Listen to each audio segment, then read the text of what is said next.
Berlatar di daerah pesisir Danau Norwegia, kisah akan berfokus pada seorang ahli geologi bernama Chris yang sedang menjemput anak bungsunya ke pelabuhan. Pasca perceraiannya 3 tahun yang lalu, kini sang anak yang bernama Julia rutin 3 bulan sekali mengunjungi kediaman Chris untuk segera memeriksa keadaannya.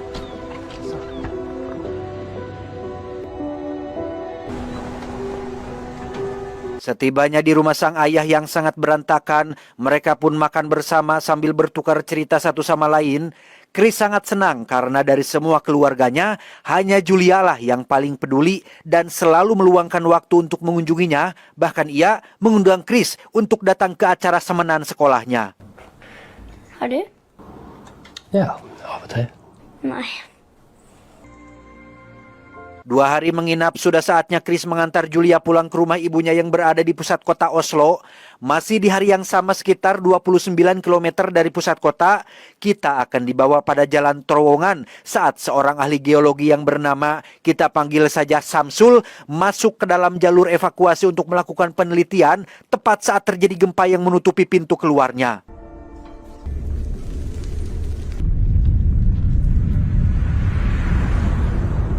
Larut malam, Chris dikejutkan dengan berita kematian rekannya yaitu Samsul yang tewas akibat tertimbun reruntuhan.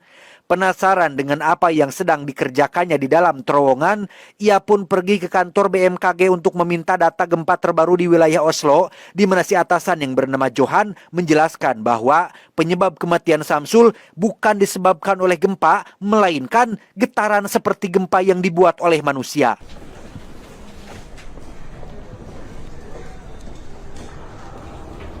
Dari data terbaru yang Johan kumpulkan, terdapat 2 jenis getaran yang dibedakan oleh 2 warna, yaitu merah dan kuning. Merah disebabkan oleh guncangan alami alias gempa bumi, dan kuning adalah guncangan buatan akibat alat berat atau proyeksi konstruksi yang memang banyak kontraktor sedang membuat atau merenovasi jalan terowongan akhir-akhir ini. Vi kan ikke måle en rystelse for å se.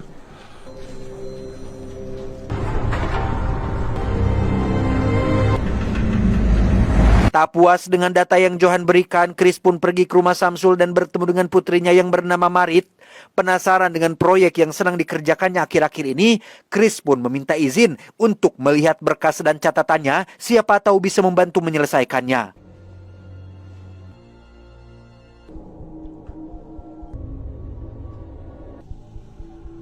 Selama 4 tahun terakhir, Samsul rupanya sedang mengamati berbagai fenomena gempa yang pernah terjadi di wilayah ini. Hal itu terbukti dari 4 peta kota Oslo sejak tahun 2014 sampai 2017 dengan titik kuning dan merah yang selalu bertambah, termasuk beberapa sampel batu dari setiap titik yang sudah Samsul kumpulkan.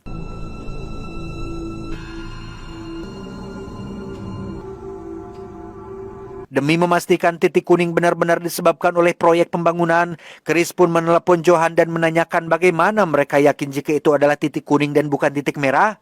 Johan menjelaskan bahwa datanya didapat dari laporan perusahaan sebelum mereka mengadakan proyek dan itu hanya dilaporkan 1 kali sampai proyeknya selesai.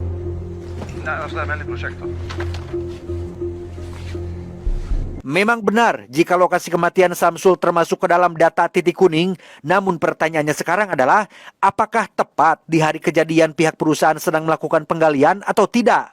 Johan menjawab bahwa ia sama sekali tidak tahu karena memang hanya mendapat laporannya 1 kali saja sehingga ia diminta segera menghubungi kontraktor untuk memastikannya.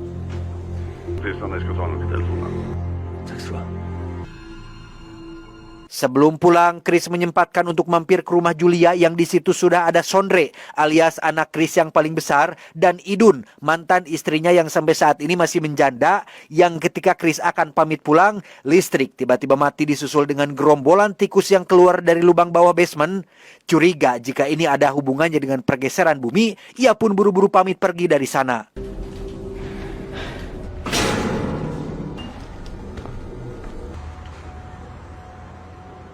Keesokannya, Chris mengajak Marit pergi ke terowongan bekas tragedi yang menimpa Samsul. Setibanya di dalam, terdapat 1 kotak tikus yang sudah mati dan mesin pengambil sampel masih tertancap di antara bebatuan. Hingga tak lama, terjadi getaran padahal jelas-jelas sedang tidak ada proyek pembangunan, sehingga ia langsung mencabut mesin dan membawanya pulang sebagai batu sampelnya.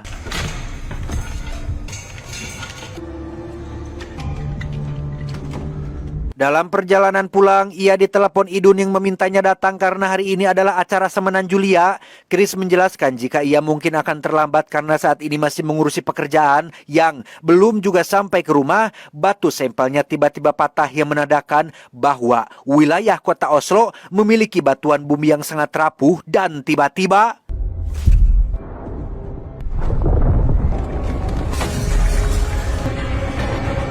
ya, terjadi gempa yang berpusat di gedung tempat Julia mengadakan acara semenan. Beruntung Idun berhasil menyelamatkannya tepat waktu dan langsung pulang dari sana. Sementara untuk Chris yang baru datang, ia segera memberitahu Johan jika kejadian barusan adalah murni disebabkan oleh gempa bumi.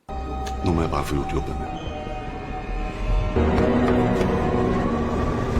Karena Johan terus mengelak bahwa ini adalah akibat proyek pembangunan, Chris pun menunjukkan sampel batu yang Samsul ambil tanpa sempat dilaporkan karena keburu meninggal. Ia juga menambahkan bahwa gempa bumi yang akhir-akhir ini sering terjadi sudah terkamuflase oleh getaran dari proyek pembangunan alias titik kuning. Steinberg. Det at det går. Bukannya percaya dan membuktikan sendiri, Johan yang sejak awal keras kepala pun tetap kekeh jika kota Oslo baik-baik saja. Tidak ada yang perlu dikhawatirkan oleh masyarakat, tidak ada tanda-tanda gempa yang berpotensi menjadi bencana, dan justru malah menyalahkan arsitek karena dianggap tidak becus membuat pondasi gedungnya.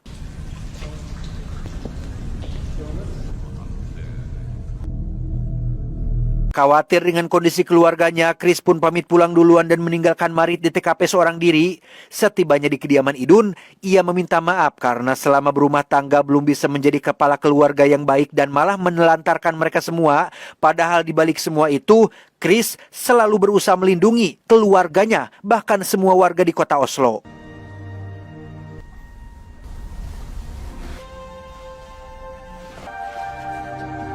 Penasaran dengan apa yang Chris katakan, Johan menelepon petugas keamanan gedung untuk menanyakan waktu kejadian gempanya. Si petugas menjelaskan jika listrik padam pukul 8 lebih 5 menit 18 detik, disusul dengan gempa pukul 8 lebih 5 menit 30 detik. Setelah mendapatkan data barusan, Johan meminta operatornya menunjukkan data pergerakan gedung yang ternyata terjadi pukul 8 lebih 4 menit 15 detik, alias sekitar 1 menit sebelum kejadian, sehingga sudah jelas bahwa runtuhnya gedung murni disebabkan oleh gempa bumi alami. Johannes, se på det här. Dan celakalah Johan saat si operator baru menemukan data pergeseran yang ternyata sudah terjadi sejak beberapa minggu ke belakang. Benar apa yang Chris katakan tentang gempa alami yang terkamuflase oleh titik kuning, sehingga sebelum semuanya terlambat, Johan harus segera mengevakuasi semua warga di kota Oslo. Hallo, Stummelag. Masih di hari yang sama saat Marit sedang memeriksa berkas mendiang sang ayah, ia menemukan sebuah rekaman observasi dan langsung menunjukkan pada Chris. Dalam rekaman tersebut, Samsul menggunakan tikus-tikus sebagai media peringatan karena memiliki daya penciuman yang sangat tajam.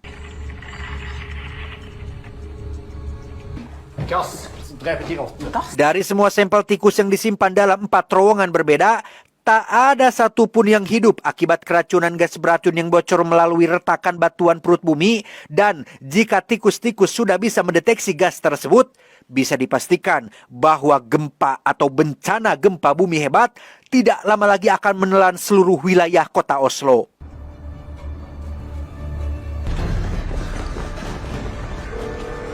Dengan cepat Chris membawa Marit dan Julia naik mobil untuk menjemput Idun di tempat kerjanya. Sementara untuk Sondre yang tak kunjung mengangkat panggilan, Chris pun nekat menelepon 911 dan membuat laporan palsu tentang adanya bom waktu yang akan meledakkan universitas dalam 10 menit lagi agar pihak kampus segera menyalakan alarm darurat di sana.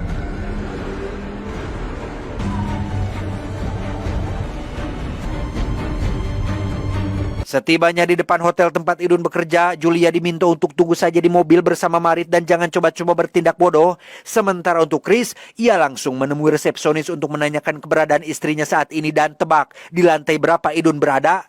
34 etasje, også helt oppe. Ya, Idun saat ini berada di lantai 34 dan masih belum ngeh dengan situasi darurat yang sedang terjadi. Sambil menunggu liftnya sampai ke atas, ia kembali menghubungi Johan dan memintanya untuk segera menyalakan alarm bencana darurat.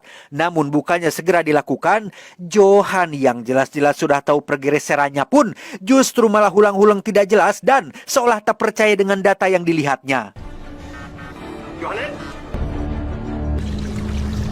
Dan lagi, kita akan kembali dibuat rungsing saat Julia yang sudah disuruh menunggu di dalam mobil tiba-tiba keluar tanpa sepengetahuan Marit dan sudah berada di dalam lift seorang diri. Bergug teh. Sehingga ketika Chris menekan alarm darurat hotel dan akan membawa Idun keluar dari sana, si Julia justru malah pelangak-pelongo sendirian di atas balkon hotel dan...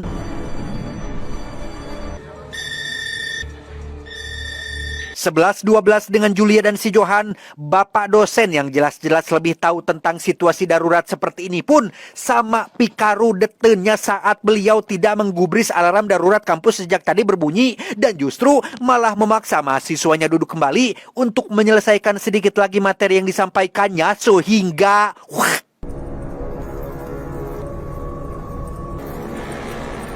Sementara Marit masih mencari keberadaan Julia, kita akan dibawa pada Chris dan Idun yang harus dibuat panik saat liftnya tiba-tiba berhenti. Disusul dengan munculnya gempa bumi hebat yang berawal dari titik kuning berkas Samsul melakukan penelitian hingga menenggelamkan hampir 90% wilayah kota Oslo.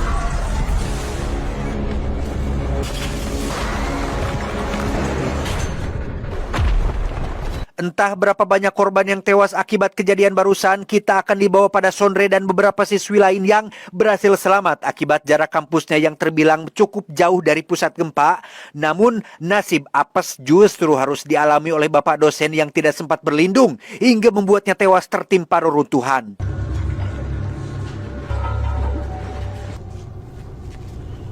Marit sendiri terlihat baru siuman dan mendapati Julia sedang menolong salah satu pelayan kamar yang badannya terjepit bongkahan beton. Dengan tenaga yang masih tersisa, mereka berhasil menarik keluar si pelayan dan menyeretnya ke tempat terbuka, tepat saat gempa susulannya kembali muncul.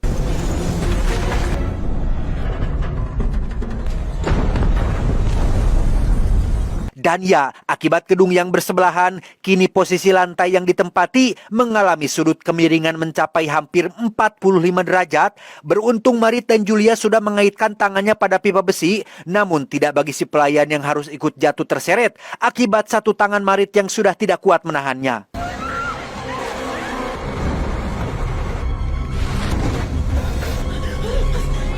Sejenak kita akan dibawa pada Chris yang baru terbangun dari runtuhan dengan Idun yang masih terkulai lemas. Menggunakan besi pegangan lift yang sudah copot, mereka mulai menggedor-gedor atap darurat untuk mencari jalan keluar lain dari sana. Namun sejauh mata memandang ke atas, tidak ada satupun celah cahaya yang terlihat.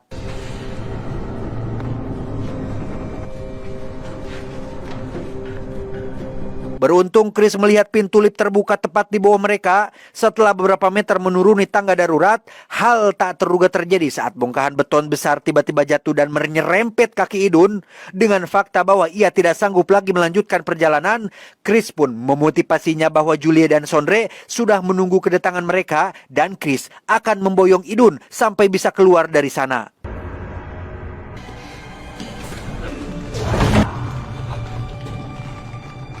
Tersisa Idun yang masih berada di dalam jalur lift. Ia pun diminta segera lompat karena Chris akan menangkapnya dari luar. Yang ketika Idun sedang bergelantungan itulah muncul masalah lain saat lift yang di atas tiba-tiba jatuh akibat tidak kuat menahan bebannya sehingga...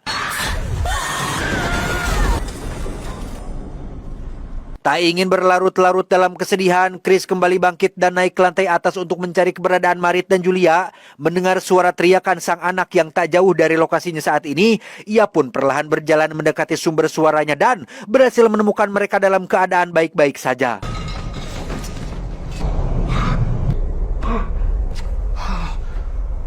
Setelah diberitahu bahwa sang ibu sudah tewas, Chris meminta Marit dan Julia untuk mengikutinya dari belakang, di mana rencananya sendiri, ia akan menggapai pipa besi yang ada di depan dan menjadikannya sebagai pegangan, agar Marit dan Julia bisa melewati lantai hotel yang sudah miring ini, tetapi...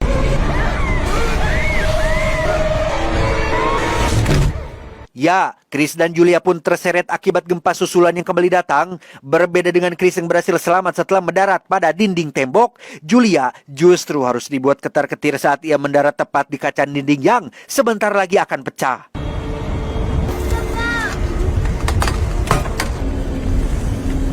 Sementara Marit akan mencari seutas tali untuk menarik mereka berdua, Chris meminta Julia untuk tetap tenang dan jangan bergerak dulu. Memanfaatkan sedikit celah dinding kaca yang bisa diinjak, ia pun perlahan berjalan menggapai Julia untuk menariknya dari atas dan inilah yang terjadi.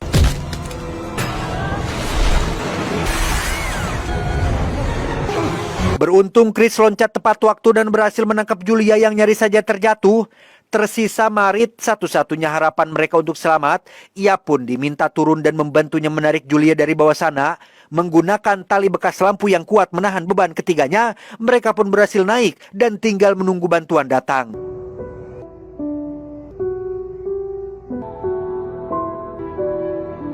Satu minggu setelah tragedi yang menimpa kota Oslo, Chris, Julia, dan Sandre terlihat sudah berada di atas kapal dan bermaksud untuk pindah ke Pulau Jawa, lebih tepatnya di perumahan Babakan Kadu.